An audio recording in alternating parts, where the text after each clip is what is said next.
सोलापूरचे ग्रामदैवत सिद्धरामेश्वरांच्या यात्रेला कालपासून जे आहे ते सुरुवात झालेली आहे। काल यन्निमज्जन अर्थात तैलाभिषेकानंतर आज विवाह सोहळ्याची यात्रा जी आहे ती आता निघालेली आपल्याला पाहायला मिळते। खरं तर हिऱ्याबुवाड्यातून ही यात्रा निघाली आणि त्यांची या सर्व नंदीध्वजांच्या स्वागतासाठी या ठिकाणी सोलापुरातील दत्त चौकामध्ये मोठ्या प्रमाणात संस्कार भारतीच्या वतीने रांगोळी जी आहे ते आकर्षक अशा पद्धतीची आणि त्याचबरोबरीनं एक संदेश देणाऱ्या विविध प्रकारच्या रांगोळ्या ज्या आहेत त्या ठिकाणी रेखाटण्यात आलेल्या आपण पाहतो। या ठिकाणी खरं तर सोलापूरची ओळख असलेल्या सोलापुरी चादरचं या ठिकाणी रांगोळी जी आहे ती रेखाटण्यात आली आहे। त्याचबरोबरीनं प्रयागराजला जे महाकुंभ सुरू आहे त्या महाकुंभच्या पार्श्वभूमीवर महाकुंभातील नागा स्वादूची देखील या ठिकाणी रांगोळी जी आहे ती रेखाटण्यात आलेली आहे। त्याचबरोबर भारतीय शिक्षण पद्धतीचा पाया असलेल्या गुरुकुल पद्धतीचं देखील या ठिकाणी रेखाटण्यात आलेलं आपल्याला पाहायला मिळतं। आपण पाहतोय खरं तर जवळपास 3 किलोमीटर पर्यंत हे संस्कार भारती च्या वतीने या ठिकाणी ही रांगोळी जी आहे ती रेखाटण्यात आलेली आहे।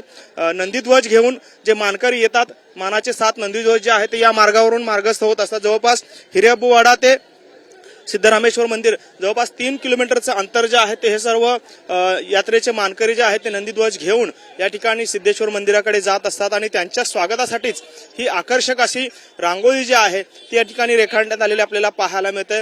संस्कार भारती संस्थेच्या वतीनं महाराष्ट्रातल्या पश्चिम प्रांताच्या वतीने या ठिकाणी ही रांगोळी जी आहे ती रेखाटण्यात आलेली आहे। जवळपास 1500हून अधिक स्वयंसेवक जे आहेत ते या ठिकाणी रांगोळी काढण्यासाठी दाखल झालेले आहेत आणि 3 किलोमीटर पर्यंत ही रांगोळी जी आहे ती या ठिकाणी काढण्यात आलेली आहे। आणि सिद्धेश्वर भक्तांचं त्याचबरोबर यात्रेचे मानकरी असतील जे बाराबंदी वेशामधले आलेले सर्व सिद्धेश्वर भक्त आहेत त्यांच्या स्वागतासाठी ही आकर्षक अशी रांगोळी जी आहे त्या ठिकाणी रेखाटण्यात आली आपल्याला पाहायला मिळते। कॅमेरामन तुषार ननवरेसह सागर सुरवसे, TV9 मराठी, सोलापूर।